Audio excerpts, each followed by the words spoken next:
저희 시청자 강좌 오늘 13번째가 됩니다. 제 계획은 지금 24회, 24강좌로 이 시청자 강좌의 전부를 모두를 다 커버하겠다 이런 생각을 하면서 지금 중반전에 접어들었습니다. 오늘 시 강좌의 주제는 시어론, 시어에 관한 이야기입니다.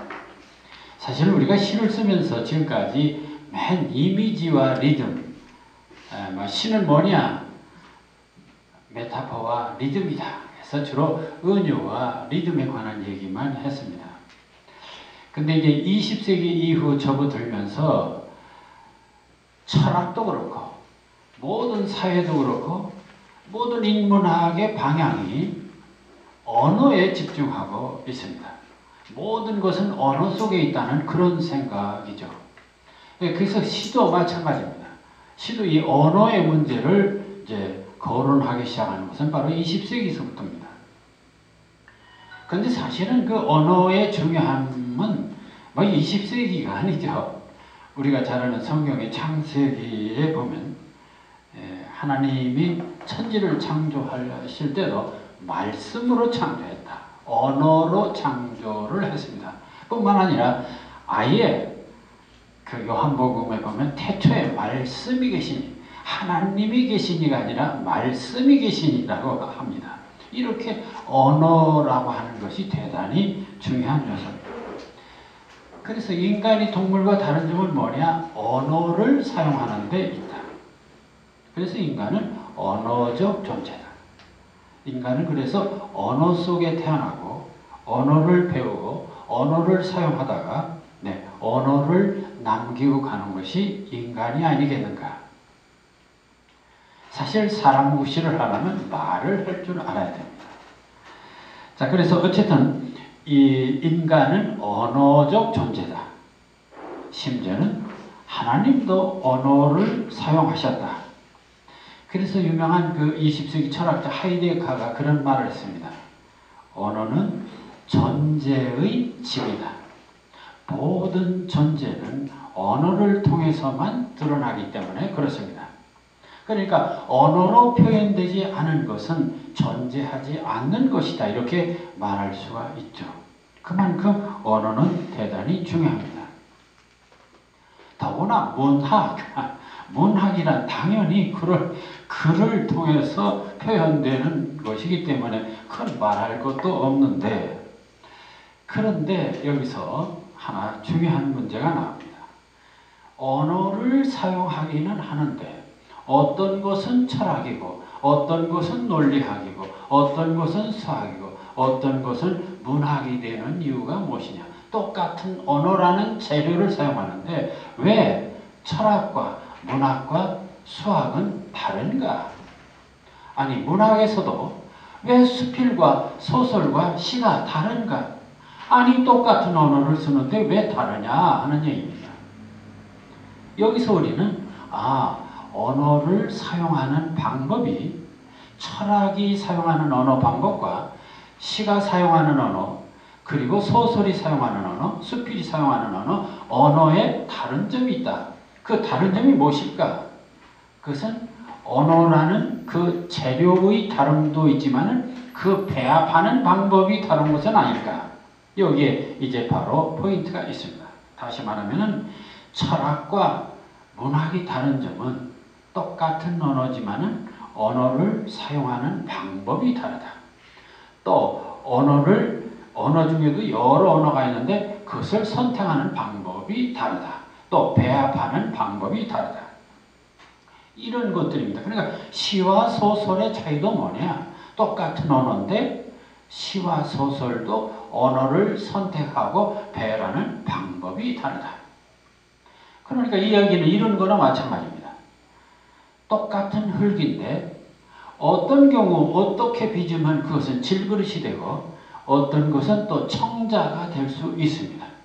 그건 똑같은 흙인데 사용하는 방법이 다르기 때문에 그렇습니다. 마찬가지로 수필과 소설의 다른 점은 뭐냐? 사용하는 방법이 다릅니다. 그렇다면 여기서 어떤 문제가 나옵니까? 그럼 시에서 사용하는 방법은 무엇일까? 수필에서 사용하는 방법은 무엇이고 소설에 사용하는 방법은 무엇일까? 그래서 시에서 쓰이는 언어 또는 시에서 사용하는 언어의 방법, 그것은 당연히 시어론이라는 말이 제기될 수가 있죠. 원래 그 시어론이라는 말을 최초로 제기한 사람은 러시아의 무카롭스키라는 그런 문학평론가였습니다. 몇 페이지의 그런 평론이었는데 제가 그것을 읽으면서 힌트를 얻어서 시에서 중요한 것은 시어론이다 라는 생각을 하면서 제가 시어론이라고 하는 책을 한 400페이지 책을 냈습니다. 어쩌면 이 시어에 관한 전문적인 책은 아마 세계적으로 제가 처음으로 이렇게 체계화한 책이 아니겠는가. 그래서 제가 시어론이라고 하는 책을 내고 그 시어에 관한 문제를 이렇게 정리를 해봤습니다. 그래서 저는 이번 강의에서 이 시어론에서 중요한 문제들을 좀 우선 첫 번째로 들을 것이 바로 오늘 정서적 시어와 상상적 시어. 자, 그걸 말하기 전에 여기 그런 게 있습니다. 그럼 이 시어라고 할 때, 그러니까 전통적으로 지금 우리가 그렇습니다. 시어라고 하면은 그 시어, 시어다. 아니 시어가 뭐냐? 그럼 이게 시에만 사용되는 언어, 그렇게 말할 수도 있습니다. 그리고 오직 시를 쓸 때만 사용하는 언어. 네.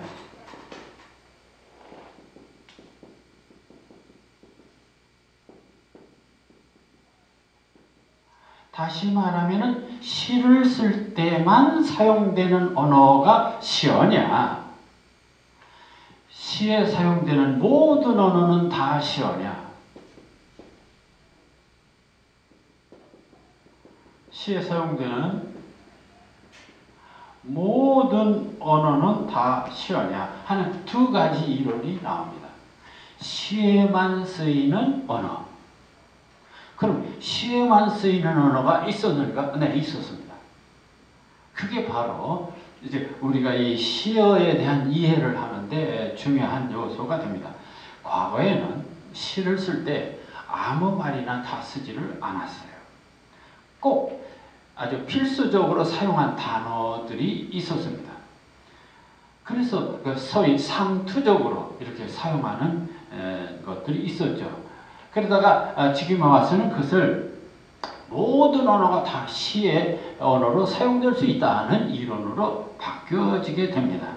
그래서 시에만 사용되는 언어, 그것을 poetic language 또는 poetic diction 이렇게 용어를 썼죠. 그래서 시적인 언어, 이것을 시적 언어. 그러니까 시적 언어는 시다운 언어. 그 언어 자체가 좀 시다워요. 그 언어 자체가 아주 감성적이고 감동적인 그런 시다운 어떤 것을 주는 언어. 이런 것이 바로 시적 언어라고 그럽니다. 그런데 오늘날에 와서는 그런 시적 언어를 배격하고 모든 언어가 다 시의 언어로 쓸 수 있다. 이렇게 되는 것이죠. 그렇게 되면 이제 시적 언어가 아니라 시의 언어. 그래서 시의 언어. 이렇게 얘기를 합니다. 그래서 그 language of poetry 그렇게 씁니다. 시에서 사용된 모든 언어. 그런 것입니다. 그래서 시어라고 할 때는 그런 그 두 가지 개념이 있다. 역사적으로 볼 때 그런 말씀을 드리고요. 그래서 그 옛날에는 이 고전적인 과거의 시어에 관한 것은 시에만 쓰이는 언어가 있다. 이런 생각을 가지고 시를 썼어요. 그게 유명한 문어체입니다. 소위 과거에는 그렇지 않습니까? 편지 쓸 때도 편지투 글이 따로 그래서 편지 쓸 때는 편지 쓸 때만 사용하는 언어가 따로 있었습니다. 그래서 편지투의 언어죠. 그와 같이 한 거죠. 예, 그걸 가리켜서 우리는 문어체라고 말합니다. 문어체. 예, 문어체. 그래서 시에 씻을 때는 꼭 들어가야 할 말, 예, 문어체입니다. 자, 이것을 우리는 문장을 쓸 때 상투적으로 정해진 말씨. 예를 들어서 그 문어체 소설 보면 각설하고 가라사대 뭐 이런 거 다 관습적인 언어입니다. 그런데 서양에서도 이런 거 관습적인 언어가 있는데 그것을 완곡어법이라 했습니다. 완곡어법. 완곡이라는 말은 부드럽게 쓰는 말. 참 말을 하더라도 좀 부드럽게. 그래서 어떤 게 있냐면요. 서양시에 소년들 이렇게 하지 않고 게으른 자손들 뭐 이렇게 바꿔서 말을 했어요. 물고기 하면 지느러미 달린 족속 뭐 이렇게 시를 쓸 때 그렇게 바꿔서 썼습니다. 그걸 마치 이거 대단히 시적이다 뭐 이렇게 생각을 했죠.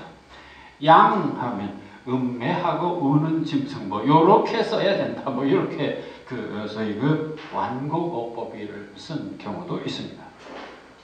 우리의 시조의 경우도 시조 이 말도 거짓말이 뭐해서 어지보 그 말리 의해 올가나 살아 어지보 태평년월이 꿈이런가 하노라. 그래서 반드시 3장 마지막 세 번째 첫째 줄은 세자는 어지보 이렇게 해서 이런 말을 또 상투적으로 썼습니다. 자, 이렇게 과거에는 좀 이렇게 시적인 언어에 상당히 신경을 썼다. 그렇게 볼 수 있죠. 그런데 이제 그런 그 시적인 언어, 시에만 쓰여지는 특수한 어떤 용법, 이런 것을 배격한 것이 유명한 워즈워즈입니다. 그의 그 유명한 그 서정민요집이라고 하는 시집을 내면서 그는 과거의 그 모든 것들을 배격해 버렸습니다. 시적인 언어의 시관에 대한 붕괴는 바로 이 워즈워드를 통해서다. 그는 진정한 시어법은 자연적인 것이고 인위적인 것은 거짓된 시어법이라고 했습니다. 시를 쓰는데 인위적으로 꼭 형식적으로 상투적인 언어를 쓰는 것, 이것은 위선이라고 본 것입니다. 거짓된 것이다. 시는 소수의 오락물이 아니라 만인의 것이어야 되고, 그렇기 때문에 어떤 형식이나 제도에 얽매인 그런 문어체가 아니라 개성적이고 일상적인 구어체, 문어체가 아니라 개성적이고 일상적인 각각 개성에 맞게 또 일상 언어, 개성어, 일상어, 개성 각각 자기가 쓰고 싶은 말, 좋아하는 말, 또 일상적으로 사용하는 그 말들을 그대로 쓰는 것이지 시를 쓰는데 특별히 어지버, 각설하고 이런 용어를 써야 할 이유가 없다는 것입니다. 자, 이런 것들이 아주 중요하네. 그래서 그는 시가 뭐냐, 또 시어란 뭐냐. 그는 훌륭한 시는 강한 정서가 자연 발생적으로 넘쳐 흐르는 것. 이게 유명한 오버플로우 이론입니다. 유로라는 말, 감정의 유로. 감정이 마음속에서부터 마치 샘물이 넘쳐 흐르듯이 그렇게 흘러 넘치는 게 바로 시다. 그게 바로 이 서정민요집에서 말했던 그 감정의 흘러 넘침, 이런 개념으로 시어를 봤던 것입니다. 그러니까 형식적으로 제한하는 것이 아니라 개성적이고 일상적인 언어가 그대로 마음에서부터 우러나오는 것입니다. 워즈워즈의 그 시어에 3월의 부침이라는 작품이 있습니다. 여기 보면은 그 과거에 게으른 자손들, 지느러미 달린 족속, 음매하고 오는 그런 상투적인 언어가 없습니다. 그냥 있는 그대로 수탉이 운다. 강물이 흐른다. 작은 새들이 지저귀고 호수가 빛나고 푸른 벌판이 햇빛에 잠들고 있다. 잠들고 정도의 어떤 이미지가 있을 뿐인데 봐요. 수탉이 운다. 강물이 흐른다. 작은 새들이 지저귀다. 호수가 빛난다. 자연 그대로의 모습을 스케치하고 있습니다. 자연 그대로의 모습을. 늙은이와 어른 것들이 장정들과 함께 일하고 있다. 뭐 이렇게 들판에 보니까. 근데 그 위에서 보면 게으른 자손들이 이렇게 했어야 될 거예요. 어린이들 말입니다. 들소들이 풀을 뜯는다. 머리조차 들지 않고 40마리들이 하나 같구나. 네, 뭐 아마 이런 식으로 쓴다면 참 시쓰기 편하죠. 그 있는 그대로 스케치하는 거니까. 뭐 전기불이 켜졌다. 아 나는 앉아있다. 여러 사람이 있다. 뭐 이 실내 얘기 그렇게 할 수 있겠죠. 그러니까 아주 그 어찌 보면 뭐 우리가 보면 초보적이기는 하지만 그래도 그 형식적인 어떤 그런 그 언어를 사용하지 않고 그냥 있는 그대로. 자, 그래서 어쨌든 이러한 변화가 오늘날 그 시다움의 언어에 대한 문제를 제기하는데, 그렇다고 해서 현재 와서 이 시적인 언어에 관한 부분이 아주 다 없어졌느냐? 그렇지는 않습니다. 그래서 이 시적인 언어가 아직도 남아있는데, 그 시적인 언어의 잔재가 뭐냐? 그게 오늘 얘기하는 정서적 시험입니다. 정서적 시험.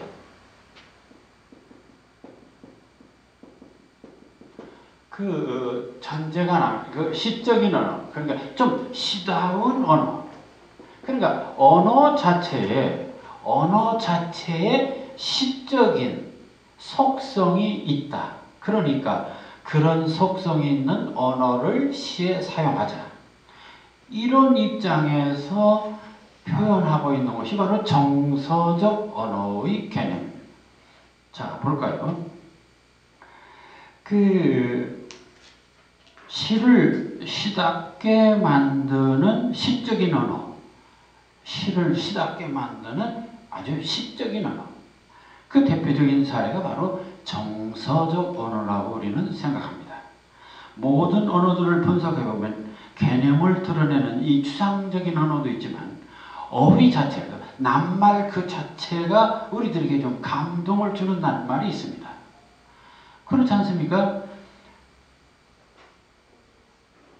예를 들어서 뭐 비극적이다 하는 것보다는 아 슬프다, 비극적이다, 슬프다. 분명히 비극적이란 추상어보다는 슬프다라는 말이 우리들에게 좀 허설이 있죠. 감동을 좀 더 줍니다. 이렇게 그 시다움의 언어가 좀 뭔가 우리들에게 감동을 주고 자극을 주는 언어가 사실 어휘 속에도 구분할 수 있잖냐, 뭐 이런 얘기입니다. 자, 그런 이유는 언어에는 그 사전을 다 보면은 언어 사전, 이 사전을 보면 크게 보면 두 가지 추상적인 어떤 관념의 세계를 드러낸 것이 있고 또 감성의 세계를 어떤 감성의 드러낸 세계도 있습니다. 그러니까 이런 감성적 언어들을 시에다가 사용하면 이거 효과적이지 않겠느냐, 뭐 그런 생각이죠. 자, 그래서 이 감성적인 언어, 이것은 바로 우리들의 마음을 움직이는 언어입니다. 그래서 여기 이 정서에 대한 이야기를 조금 했습니다만, 예를 들어서 이 정서, 여기서 느낌의 세계를 다시 분석하면 감정, 기분, 정조 등의 용어를 사용할 수 있고, 포괄적으로 우리가 정서라고 하는데, 정서란 심리학적으로 말하면 인간의 마음에 어떤 자극이나 동기에 의하여 일어나는 감정적 현상이다. 소중한 것을 잃었을 때 슬퍼한다든지, 만족스러움을 느낄 때 기쁨을 느낀다든지, 또는 웃음을 짓는다든지, 슬픔, 기쁨, 즐거움, 괴로움, 놀라움, 미워함, 사랑함, 불안함, 그리고 애로움, 그리움. 자, 이런 것들은 전부 다 어떤 감정을 움직이게 하는 요인들임에 틀림없습니다. 그리고 이런 요인들은 결국은 우리들의 마음을 움직이게 하는데, 그것은 단순한 어떤 중추신경의 반응 정도가 아니라 사실은 이 감정을 움직이는 이 감정의 세계는 인간의 본질적인 두 모습입니다. 인간은 애당초 그 늘 얘기합니다. 좌뇌와 우뇌로 되어 있다. 그래서 논리적이고 추상적인 어떤 것을 느끼게 하는 것은 좌뇌고, 늘 감동하고 정서적으로 이렇게 느끼게 만드는 영역, 그게 바로 우뇌적인 것이니까 인간의 본능적인 것이라고 할 수 있습니다. 그럼에도 불구하고 세상은, 과학은 이 좌뇌적인 것만 주장을 하고 있죠. 자, 그래서 여기서 중요한 것은요, 왜 이 정서적인 것이 그렇게 중요하냐 하는 문제가 거기 이렇게 말했습니다. 그렇다면 두뇌의 온전한 기능이나 사고의 온전한 기능이란 바로 이성적 사고와 감정적 사고를 종합적으로 활용하는 것이 되겠는데, 현대인들의 사고 경향은 이성적 사고, 즉 지적인 세계, 실용적인 세계, 물질적인 세계만을 추구한다. 그래서 결국은 너무 메마른 사회, 이것을 우리는 불균형, 정서의 결핍 또는 삶의 부조리를 초래하게 된다. 이런 불균형의 극복은 결국 우리가 너무 지나치게 좌뇌적이라고 할 때, 너무 지적이고 기술적이고 실용적이라고 할 때 결국 정서의 불안을 느끼게 된다는 것이죠. 자, 그래서 이 불균형을 극복하는 것, 그렇게 해서 안정감을 주고 행복감을 느끼고 육체적 건강까지 도모할 수 있는 것이 바로 이 우뇌를 보완하는, 이 감성의 세계, 정서의 세계를 보완하는 것이 중요하다. 그런 점에서 우리는 정서란 말을 대단히 많이 사용합니다. 정서적으로 메말랐다라는 말을 많이 하고 있죠, 오늘 현대인들은. 그래서 이 정서적 세계를 보완하자라는 얘기를 하는데, 그럼 이 정서적 세계를 보완하는 방식으로서 언어를 한번 좀 더 생각해 보면 이런 언어가 있습니다. 이 정서적 시어의 모색. 과거에도 주로 이 정서적 시어는 모색을 했습니다. 또 개화기 이후 적어도 1930년대까지 시인들이 많이 이 방법을 썼습니다. 그리고 우리가 어린 시절에 시하면 정서적 시어를 생각했습니다. 자, 그 경험을 한번 볼까요? 우리가 사용하고 있는 느낌을 주는 언어, 뭔가 감동을 주는 언어 하면 딱 생각나는 것이 감탄사를 연상하게 됩니다. 시적 정서를 유발할 수 있는 시어법에서 언어에는 품사가 있습니다. 감탄사, 형용사, 부사, 조사 또는 명사, 대명사 등등 품사로 언어를 나눌 수가 있죠. 그런 것 중에서 필이 오는 언어, 뭔가 느낌이 강한 언어가 뭐냐? 대표적인 언어가 감탄사다. 그럼 감탄사만 있느냐? 그렇지 않습니다. 그래서 그 일본의 요시모도라는 사람이 감정의 표출도, 그러니까 인간들이 사용하는 언어를 품사로 나눠볼 때, 품사라고 하면 예를 들어서 감탄사에서부터 이제 명사까지 쭉 있는데, 품사를 나눠보면 가장 느낌이 강한 언어가 감탄사고, 그 뒤에 보면 알겠지만 그 다음에 조사, 이 조사 중에서 감탄사 아라든지 어라든지 여라든지, 그러면 감탄조사 같은 것은 했으며 했구나 하였구나 끝에다가 이런 조사를 붙이죠. 그리고 그 다음에 이제 그 느낌이 강한 것이 형용사, 부사, 슬픈 멜로디, 예를 들어서 뭐가 슬프다, 뭐가 기쁘다, 형용사. 그런 다음에 동사, 대명사, 명사로 이렇게 해서 느낌이 가장 강한 언어 순으로 볼 때 감탄사, 조사, 부사, 형용사, 동사, 대명사, 명사. 그래서 이 명사는 감탄적 요소가 제로 상태고 100%가 감탄사다. 그렇다면 여러분들 시를 쓸 때 뭘 써야죠? 감동을 많이 주려면, 느낌이 강하려면 어떤 언어를 써야 돼요? 감탄사 쪽을 많이 쓰면 되겠죠. 그래서 옛날에 시를 쓸 때마다 뭐 하구나 이런 걸 썼던 이유가 바로 거기에 있다라는 얘기입니다. 다시 말하면 단어 그 자체가 정서적 효과가 강한 단어들이 있다.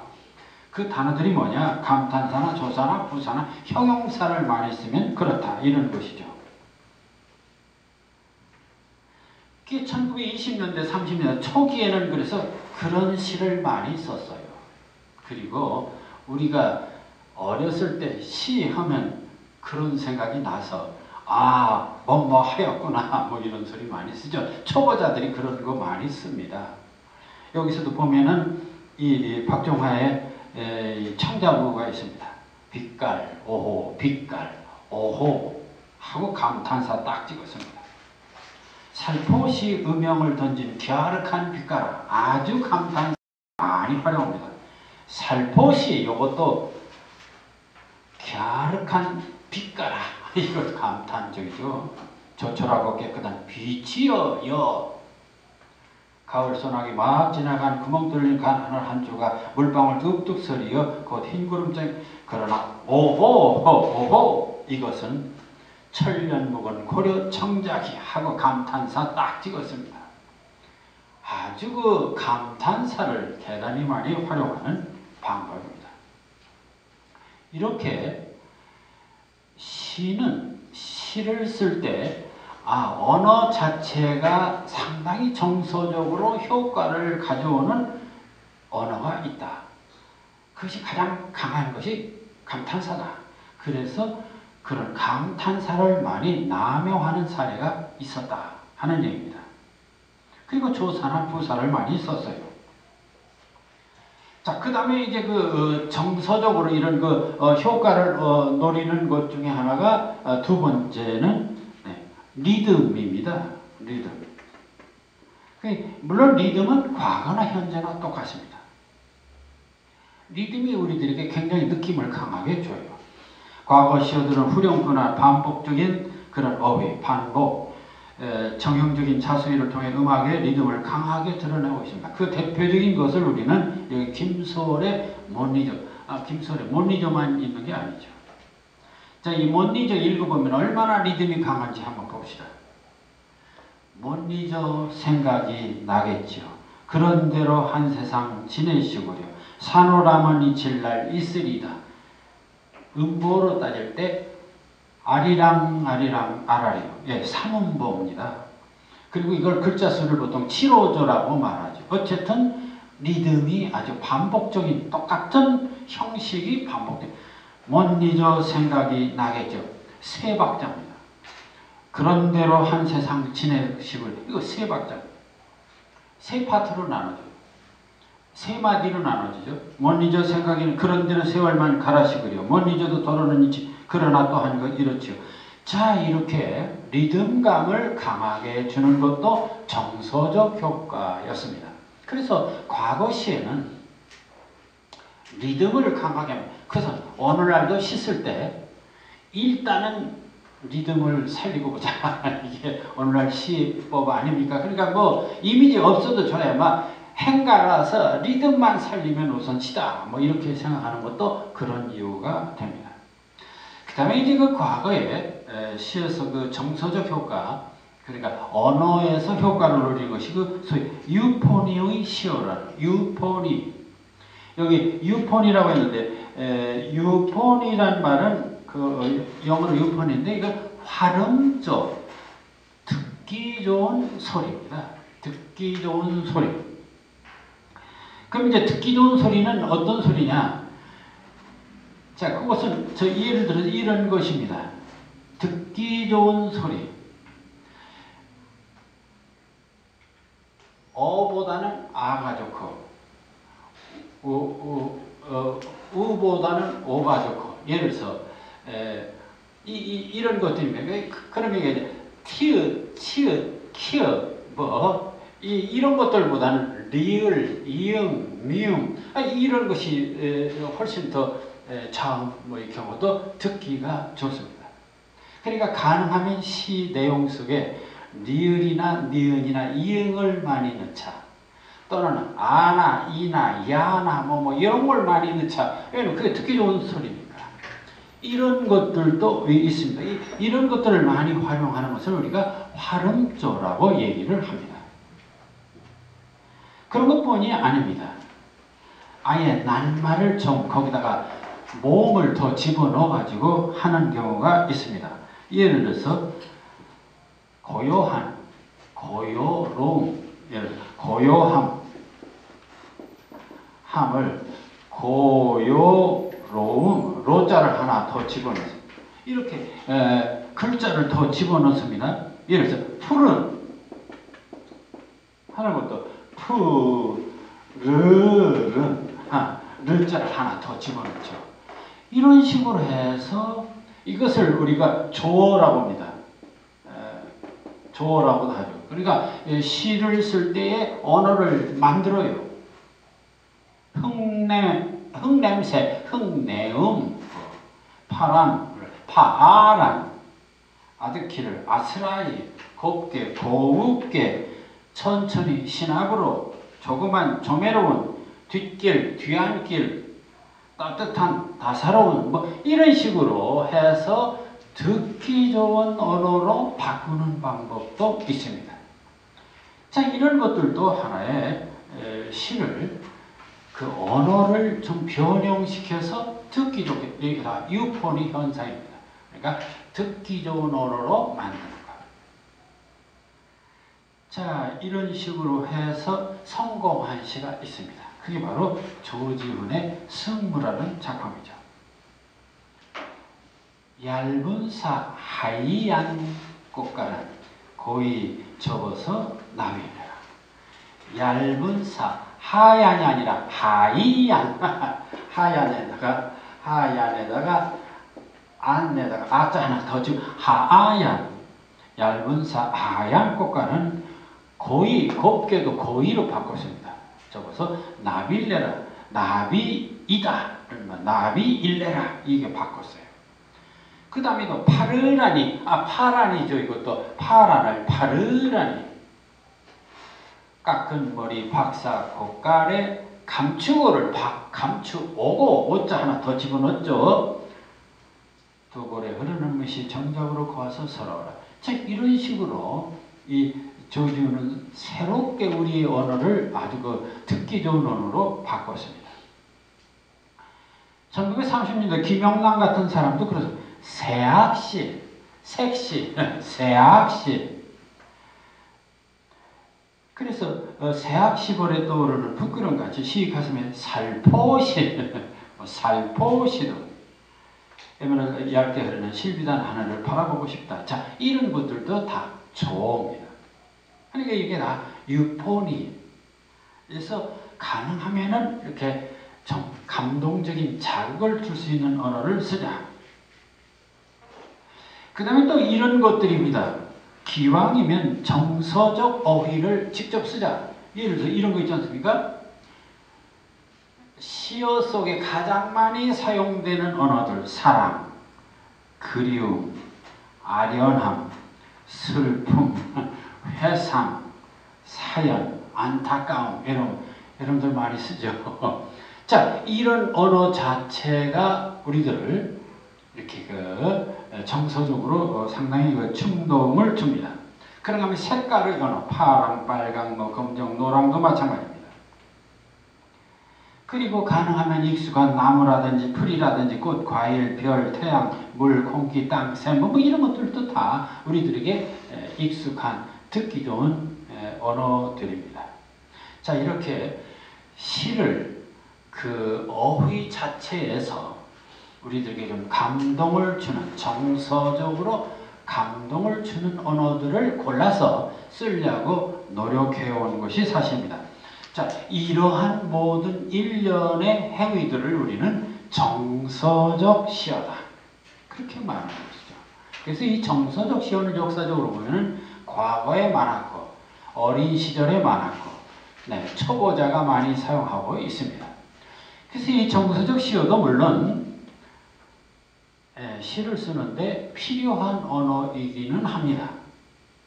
그러나 정말 시에서 세련되게 좀 성숙하게 쓴다고 할 때는 이런 정서적 시어 가지고는 너무 좀 어린, 좀 어린 단계, 낮은 단계의 시어법이다. 그렇게 봐야겠습니다. 그래서 그보다 발전된 시어법, 그 성숙한 시어법의 출발이 바로 그 다음 나오는 상상적 시어가 됩니다. 그러니까 정서적 단계에서 상상적 시어법의 단계로 발전을 하는 거예요. 우리는 대개 그런 것을 거치게 됩니다. 역사적으로도 그렇고요. 그래서 이 상상적 시어법에 관한 것을 이해한다면 우리가 써야 하는 시의 방향이 어느 쪽인가를 알게 됩니다. 그래서 이 정서적 언어에서 상상적 언어로 이렇게 전환을 하게 되는 것이 현대 시어법의 모습이기도 합니다. 과거의 시나 신문학 초기의 시어법은 정서적 효과를 위해서 주로 감탄사, 리듬, 유포니 등 언어의 음성적 성질, 주로 음성적 청각적 효과를 주로 사용했습니다. 그러나 시의 효과는 음성적 청각적 기능만이 아니고 시각적인 것도 있고 후각적인 것도 있고 미각적인 것도 있고 촉각적인 것도 있습니다. 그렇기 때문에 이제 그런 그 감각적 언어의 다변화가 필요하고 그것을 또 직접적으로 하기보다는 간접적으로 하는 방법이 필요합니다. 다시 말하면 좀 신선한 감각적 이미지, 즉 상상을 통해서 보다 효과적인 시어를 구사한다. 이게 바로 현대 시어법의 모습이죠. 그래서 따라서 시어법은 청각적인 정서적 어법에서 시각적인 상상의 시어법으로 전환하게 된다라고 얘기할 수 있죠. 그래서 이 정서적 언어에서 이 상상적 언어로의 전환, 저는 그 전환을 실제 예를 들어서 한번 보도록 하겠습니다. 우리가 잘 아는 홍난파의 봉선화라고 하는 노래도 있고 가사도 있습니다. 그리고 여기 이석의 봉선화라는 이석 시인은 별로 알려진 사람은 아닙니다. 그렇지만 이 작품을 보면 정서적 시어와 상상적 시어의 차이가 무엇인가를 잘 드러내 보이고 있습니다. 그래서 한번 그 정서적 시어와 상상적 시어 그 예를 한번 들어봅시다. 홍난파의 봉선화라는 작품을 봅시다. 이건 너무나 잘 알려진 작품입니다. 울 밑에선 봉선화야 내 모양이 처량하다. 길고 긴 날 여름철에 아름답게 꽃필 적에 어여쁘신 아가씨들 너를 반겨 놀았도다. 모두가 다 이 시를 보고 상당히 슬픔에 잠기는 게 사실입니다. 그 왜 슬픔에 잠길까? 물론 이 속의 내용도 있지만 곡도 있죠. 거기서 곡이 한몫을 하고 있죠. 그 리듬감도 있고 또 역사적인 어떤 이유도 있습니다. 그렇지만 문제는 이 시어법들은 너무 초보적인 동시, 어린이 단계를 벗어나지 못하고 있습니다. 자, 예를 들어서 울 밑에선 봉선화야, 야가 뭡니까? 울 밑에선 봉선화야 감탄조사입니다. 울 밑에선 봉선화야 감탄조사를 썼어요. 내 모양이 처량하다. 부사를 썼네요. 그러면 감정 표출도에서 제일 높은 것만 지금 쓰고 있어요. 야, 조사. 그 다음에 처량하다, 부사. 길고 긴 날 여름. 길고 긴 이거 뭡니까? 형용사입니다. 길고 긴 여름날. 형용사입니다. 아름답게 꽃필, 아름답게 꽃피다. 아름답다, 아름답게 부사. 아름답게 형용사. 어여쁘신 아가씨, 어여쁘신도 형용사입니다. 너를 반겨 놀아다다. 그러면은 이 홍난파의 봉선화는 철저히 뭡니까? 정서적 언어를 최대한 사용한 언어입니다. 봉선화야, 처량하다, 길고 긴 날, 아름답게, 어여쁘신, 형용사, 부사, 조사, 감탄사 이런 것들로 뒤범벅을 해놨어요. 그래서 어린이들 입장에서 보면은 상당히 직감적이고 뭐 그럴 수가 있습니다. 놀아도 마지막도 이거 감탄조사입니다. 이렇게 하나하나 전부 다 여기는 그런 감탄사, 부사, 형용사를 사용했습니다. 근데 문제는 이게 하나의 청각적으로는 느낌이 있지만은 시각적으로 이렇게 떠오르는 것은 별로 없습니다. 자, 여기서 그 다음에 이석의 봉선화를 똑같이 봉선화에 대한 노래입니다.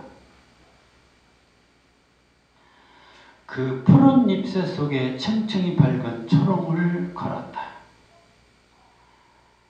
울미태선 봉선화야 하고 비교해 봅시다. 울미태선 봉선화야. 이 막연한 호칭입니다. 근데 그 푸른 잎새 속에 층층이 밝은 초롱을 걸었다. 머릿속에 초롱을 수없이 건 초롱을 연상하게 만듭니다. 실감이 납니다. 그러니까 울미태선 봉선화야 내 모양이 처량하보다는 층층이 밝은 초롱을 걸었다 하면은 시각적으로 굉장히 아주 화려한 어떤 장면이 눈에 선하게 보입니다. 그 다음에 하나의 작은 꽃씨 속에 잠자던 여인의 피가 이 여름 봉선화로 피었다. 여인의 피가 절실합니다. 그냥 핀 게 아니라 여인의 피가 함으로써 이 봉선화가 개화하는 그 신비로움이 첫째는 층층이 밝은 초롱을 걸었다라고 하는 분위기로 정말 그 봉선화의 이미지가 드러나고 있고, 그 다음에는 그 내면 속에 여인의 피가 이 여름 봉선화로 피었다라고 하고 있습니다. 자, 그렇게 됨으로써 정말 훨씬 더 이 봉선화의 이미지가 신비롭고 새롭고 그렇습니다. 사나이의 채찍 같은 더일어나 꽃은 저리도 붉었다. 또 붉은 이유가 바로 이 뜨거움. 앞뒤 주변들의 그 뭇풀들이 너에게로 부득부득 기어오르고 이 계절에 지친 마음속에 핀 젊음은 진정 너같이 아름다운 것. 젊음과 비교하고 있습니다. 꽃은 내게나 언제나 한결같은 마음, 그 마음으로 피었다. 자, 앞에 있는 봉선화와 뒤에 있는 이석의 봉선화는 전혀 질적인 차이가 있습니다. 앞에 것은 넋두리, 뒤에 것은 대단히 신선한 어떤 새로운 이미지를 부여하고 있습니다. 자, 그 이유가 뭐냐? 그래서 그것을 도표로 만들어 보면 이런 것입니다. 처량하다와 밝은 초롱의 차이가 뭐냐? 처량하다는 말은 관념어요. 추상어요. 볼 수가 없는 언어입니다. 직설적 형용사입니다. 물론 정서적 언어입니다. 근데 막연해. 처량하다는 게 도대체 뭐냐요? 네, 자기 표출도가 강합니다. 감정에 주관한 관습입니다. 다시 말하면 우리가 시를 쓸 때 처량하다, 슬프다, 괴롭다, 즐겁다 이런 용어들은 너무 상투적인 용어고 그 개념이 불분명하다는 것이 막연하다. 그런데 밝은 초롱 이렇게 표현하면은 구체적인 구체성을 띠고 있는 사물로 눈으로 볼 수가 있습니다. 네, 상상할 수가 있습니다. 그리고 분명해요. 그리고 같이 공감할 수가 있습니다. 그리고 그 감정이 객관화되어 있고 새로운 창조성을 갖고 있다. 그러니까 이 정서적 시어와 상상적 시어의 차이가 뭐냐 하는 것을 이 홍난파의 봉선화와 이석의 봉선화에서 실제 예를 통해서 보면은 확연히 드러나고 있습니다. 따라서 이 홍난파의 봉선화는 초기 또는 옛날 우리가 어린 시절에 시도했던 초기의 모습이고 좀 성숙한 그런 모습이라고 할 때는 이석의 봉선화를 생각해야 되고 결국은 이런 정서적 언어에서 상상적 언어로 전환하는 이런 모습이 중요하다라는 얘기가 됩니다. 자, 이런 것들을 다시 한번 좀 강조하기 위해서 여기서 예문을 3개 들었습니다. 자, 산문과 시적인 언어와 정말 시의 차이가 뭐냐? 우리는 광복, 해방을 잘 알고 있습니다. 광복의 기쁨, 해방의 기쁨을 노래한 글이 여기 3개가 있습니다. 자, 한번 볼까요? 첫 번째, 1945년 8월 15일. 우리는 그동안 잔악한 일제협제에서 고생하다가 자유와 독립을 구가하는 광복을 맞게 되었다. 이것은 신문사설에 있을 법한 8.15에 대한 소감입니다. 1945년 언제 어디서 무엇을 어떻게 했다라고 하는 그러한 아주 객관적인 설명입니다. 근데 두 번째는 이렇게 할 수도 있습니다. 얼마나 기다렸던 그날인가. 파도처럼 솟아나는 광복의 기쁨이여 무궁화 삼천리 화려한 산 아름답게 피리라 민주주의 꽃 영원히 피리라 조국 강산아. 아주 격정적으로 썼습니다. 감탄사. 얼마나 감탄사. 기다렸던 그날인가 감탄조사.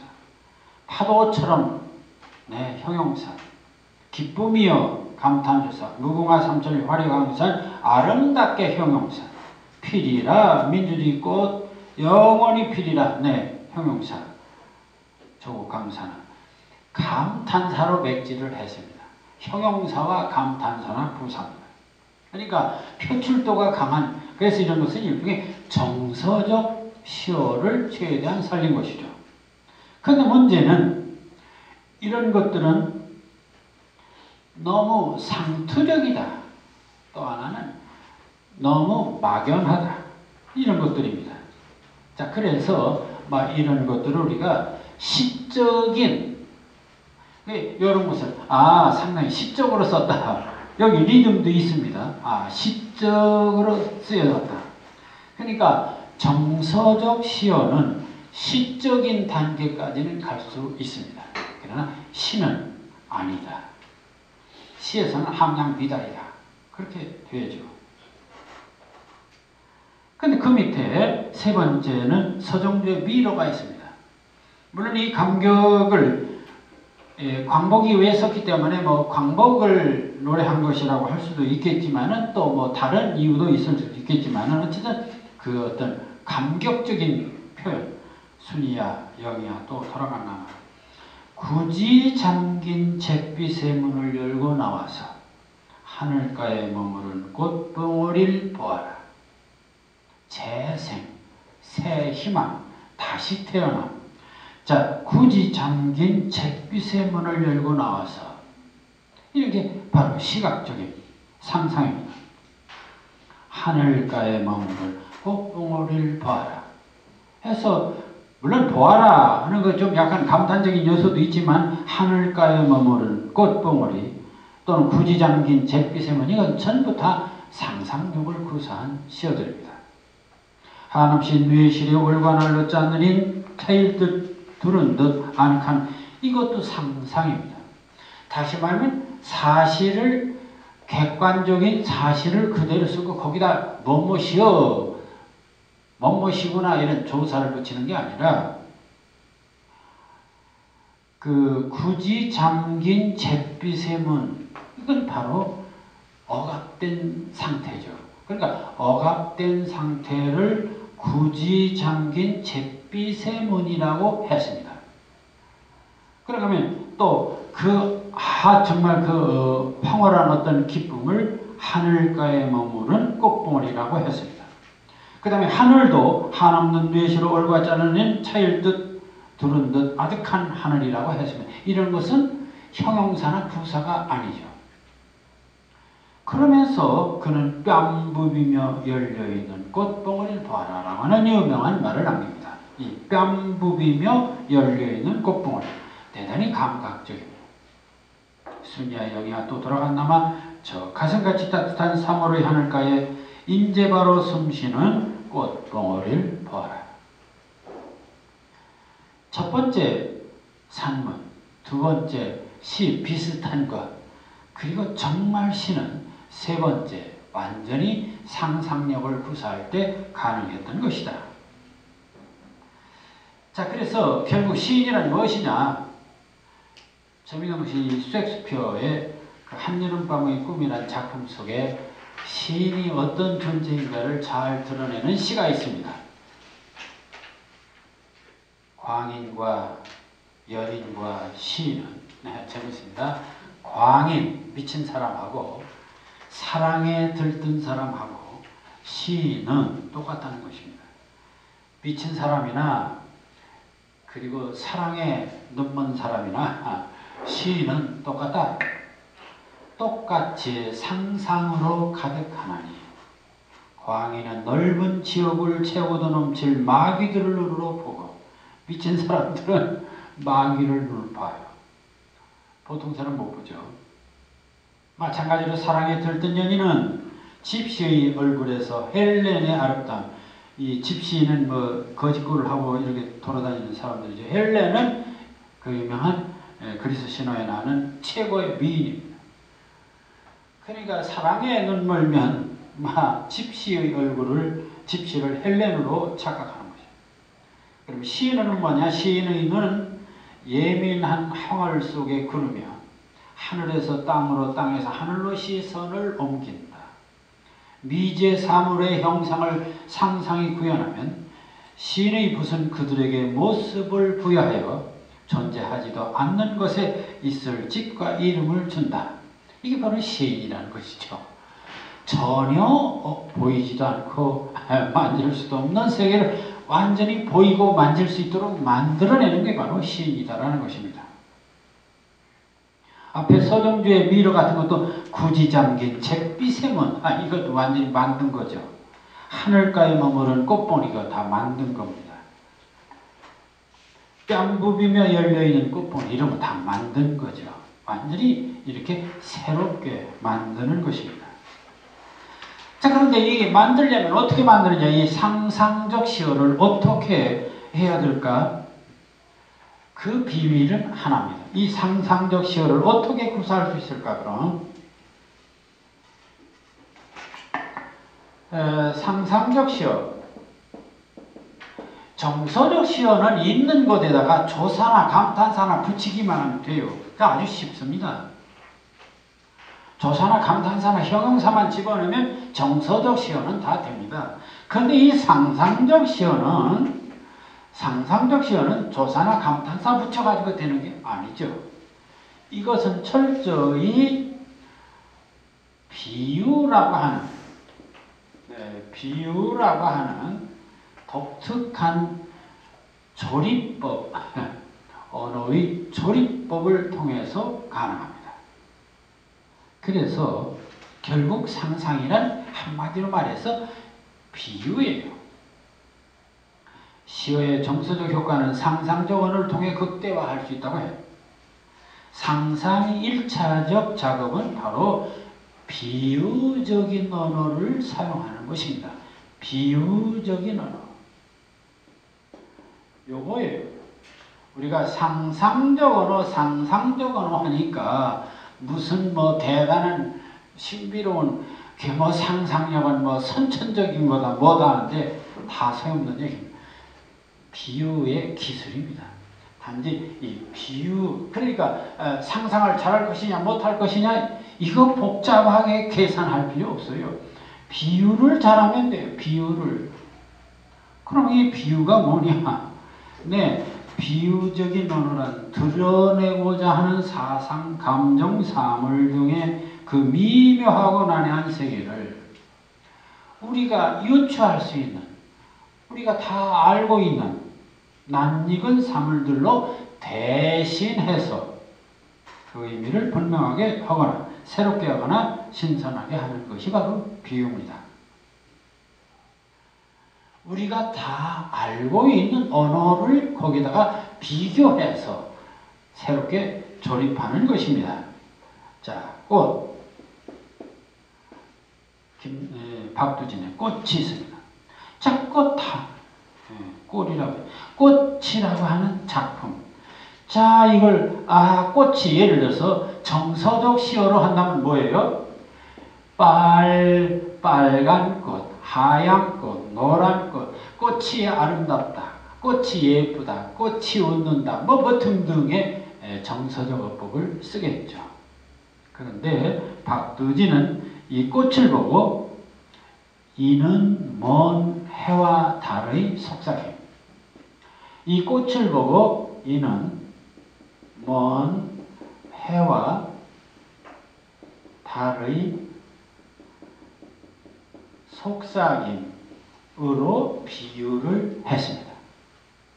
이는 먼 해와 달의 속삭임이라고 하는 걸로 비유를 했어요. 꽃이 뭐냐? 해와 달의 속삭임이다. 네, 이렇게 비유를 했습니다. 결국 비유는 바로 그런 것입니다. 그 다음에 비밀한 울음이다. 울음이다. 속삭임이다. 울음이다. 비유예요. 그럼 우리가 해와 달의 속삭임, 비밀한 모르는 얘기냐? 다 아는 얘기를 사용한 것입니다. 그리고 우리가 이렇게 다 아는 얘기, 익숙한 언어를 가지고 비교한 것을 우리는 유추라고 말하죠. 한 번만에 어느 날에 아픈 피 흘림. 피 흘림이다. 그 꽃을 보고 피 흘림이라고 했습니다. 자, 이렇게 어떤 사물을 거기다 형용사나 부사나 조사를 붙이는 것이 아니라 그 사물의 어떤 다른 유사한 어떤 것들을 비교해서 그 의미를 새롭게 드러내는 행위예요.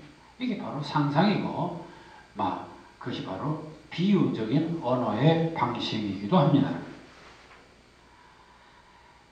자, 그런데 이제 여기서 가장 중요한 것은 결국은 이 비유는 해와 달의 속삭임이라든지 비밀한 웃음인데 결국 이 목표가 뭐냐? 왜 상상을 하는가?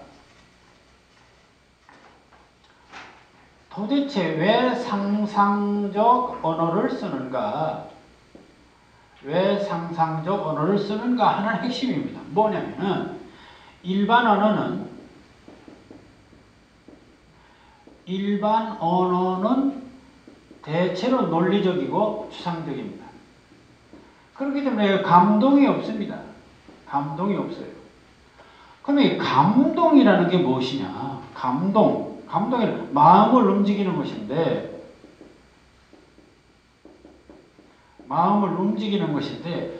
마음을 움직이는 것의 단초가 뭐냐? 여기서 우리가 또 잘 알아야 됩니다.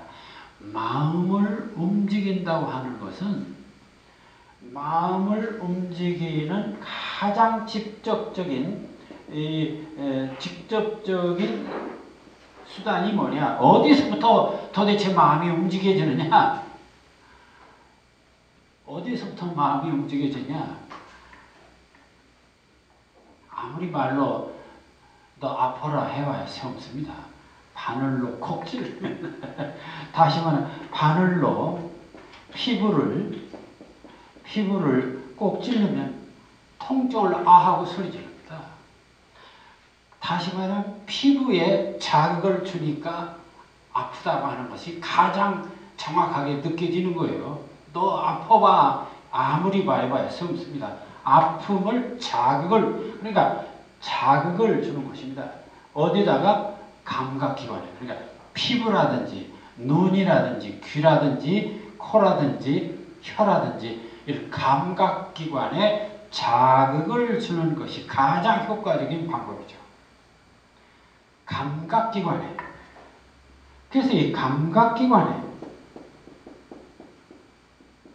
감각기관에 자극을 줘서 그래서 마음을 움직이는 것입니다. 예를 들어서 우리가 꽃을 보고 야, 참 좋아하는 이유가 무엇입니까? 눈을 즐겁게 해주니까. 시각적인 자극이 바로 우리를 즐겁게 하는 것이죠.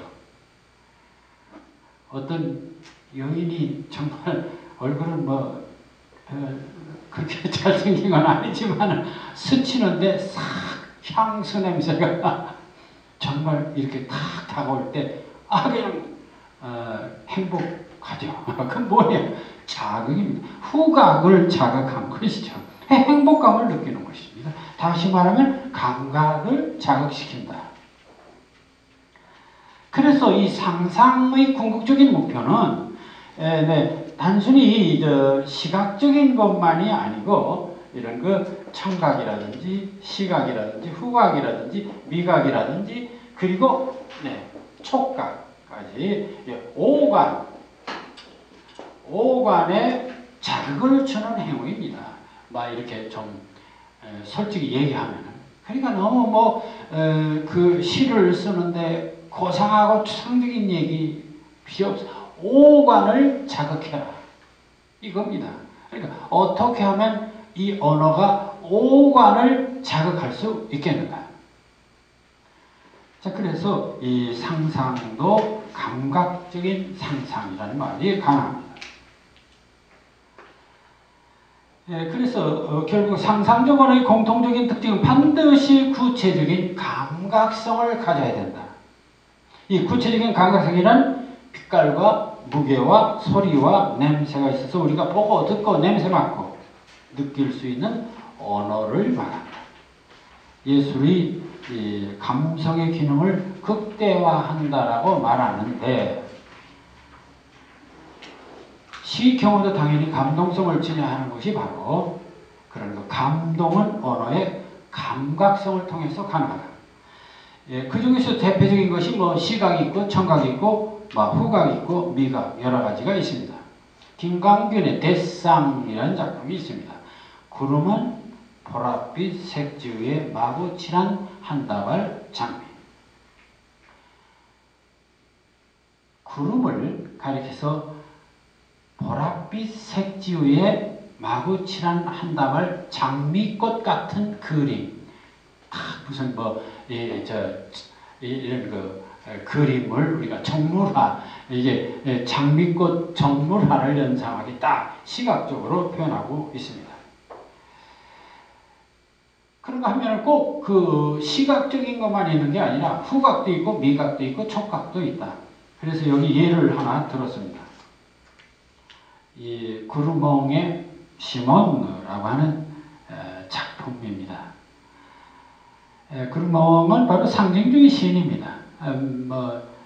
벌써 200년 전 이런 프랑스 시인인데 그런데도 불구하고 그는 얼마나 이 후각적으로 대단한 그런 시를 썼는가를 여기 예를 들어 볼 수가 있습니다. 자, 시몬느 너의 머리칼 숲속에는 커다란 신비가 있다. 이것은 포괄적입니다. 그럼 신비가 도대체 뭐냐? 그걸 구체적으로 드러내는데 이렇게 말합니다. 너는 마른 풀 냄새가 난다. 너는 짐승이 자고 난 돌의 냄새가 난다. 여기 정말 참 세계적인 시가 그냥 된 것이 아니다를 알 수 있습니다. 이거 보세요.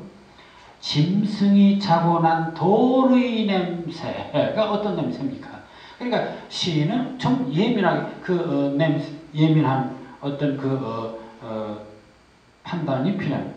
무드질한 가죽 냄새가 난다. 타작한 밀 냄새가 난다.